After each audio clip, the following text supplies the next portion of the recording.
ఇలా కాళేశ్వరంలో కేసీఆర్ను హరీష్ను కాపాడుతున్నది మీరు కాదా? ఫార్ములా ఈ రేసులో కేటీఆర్ను కాపాడుతున్నది మీరు కాదా? మరి ఎందుకు ఆ సిబిఐ ఈడీ ఈరోజు కేసీఆర్ హరీష్ కేటీఆర్ను విచారణకు కూడా పిలిపిస్తలేరు, అరెస్టు చేసి లోపల పెడతలేరంటే కిషన్ రెడ్డి గారు నల్లికుట్ల మాటలు మాట్లాడుతున్నారు. నాకేం తెలుసు, నేనెట్లా చేస్తాను? సోనియా గాంధీ గారిని, రాహుల్ గాంధీ గారిని, మీ మోడీ గారు మీరు ఈడీ సిబిఐలతో వేధించవచ్చు, కానీ మీ చీకటి మిత్రుడు, మీ ఫెవికాల్ బంధం, మీ బీఆర్ఎస్ నాయకులను మాత్రం కేసీఆర్ హరీష్ కేటీఆర్ను, ఈ శుక్రాచార్యుణ్ణి, మారీచుని, సుబాహుడు రాక్షసులను మాత్రం మీ మోడీ పిలువడా? ఎందుకు కంచేసి కాపాడుతున్న కిషన్ రెడ్డి అని నేను అడుగుతున్నా. అందుకే కిషన్ రెడ్డిని ఇప్పటి నుంచి కిషన్ రెడ్డి అనే సమస్యనే లేదు. కేసీఆర్ హరీష్ కేటీఆర్ని అరెస్టు చేసే వరకు కిషన్ రెడ్డి పేరు కల్వకుంట్ల కిషన్ రావుగా పేరు మార్చి కేసీఆర్కు దొంగపుత్రుడైతే కిషన్ రెడ్డి దత్తపుత్రుడు కేసీఆర్కు, ఇద్దరు కలిసి కేసీఆర్ దోపిడిని ఈరోజు కాపాడే ప్రయత్నం చేస్తున్నారు. టెలిఫోన్ ట్యాపింగ్ నిన్న మనం మాట్లాడుతున్నారు.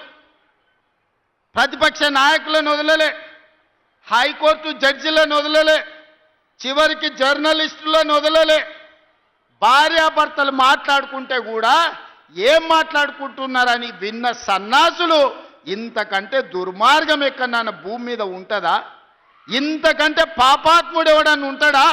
పెళ్ళా మొగుడు ఫోన్లో మాట్లాడుకుంటే కూడా వాళ్ళ మాటలిని, సినిమా తారల మాటలిని, ప్రతిపక్ష నాయకుల మాటలిని, జర్నలిస్టులను జడ్జిలను కూడా బ్లాక్మెయిల్ చేసి, వ్యాపారాలు చేసుకునేట వాళ్ళను బ్లాక్మెయిల్ చేసి, ఎవరో కాదు బీజేపీ ఎంపీ విశ్వేశ్వరరెడ్డి గారే చెప్పారు, మా ఫోన్లని, మా భూములు కొనుక్కున్న వాళ్ళను బ్లాక్మెయిల్ చేసి కోట్ల రూపాయలు ఎలక్టోరల్ బాండ్స్ వసూలు చేసిండ్రు, మమ్మల్ని బెదిరించి మా దగ్గర కోట్ల రూపాయలు కొల్లగొట్టిందని.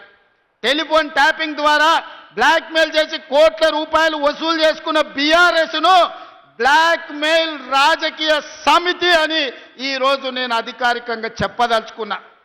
ఈరోజు బీఆర్ఎస్ అంటే బ్లాక్మెయిల్ రాజకీయ సమితి. ఈ బీఆర్ఎస్ వాళ్ళు టెలిఫోన్ ట్యాపింగ్ ద్వారా 100 కోట్ల రూపాయలు ఇవాళ బీఆర్ఎస్ అకౌంట్లో 1500 కోట్ల రూపాయలు ఎలక్టోరల్ బాండ్స్ ఎవని అబ్బ సొమ్మని నేను అడుగుతున్నా. 1000 కోట్ల రూపాయల ఇవాళ ఆస్తులు, 100 ఎకరాల భూములు వ్యాపారస్తులను బెదిరించి అగ్వసాగ్వకు వాళ్ళ భూములు కొనుక్కున్న మాట వాస్తవం కాదా? గుంజుకున్న మాట వాస్తవం కాదా? మరి ఎందుకు వాళ్ళను తీసి బొక్కలేసే పని మోడీ కిషన్ రెడ్డి చేస్తలేరని నేను అడుగుతున్నా. అందుకే మిత్రులారా, చేసిన పాపాలు ఊరికే పోవు. ఆ పాపాల ఊబిలోనే బీఆర్ఎస్ కూరుకుపోతుంది.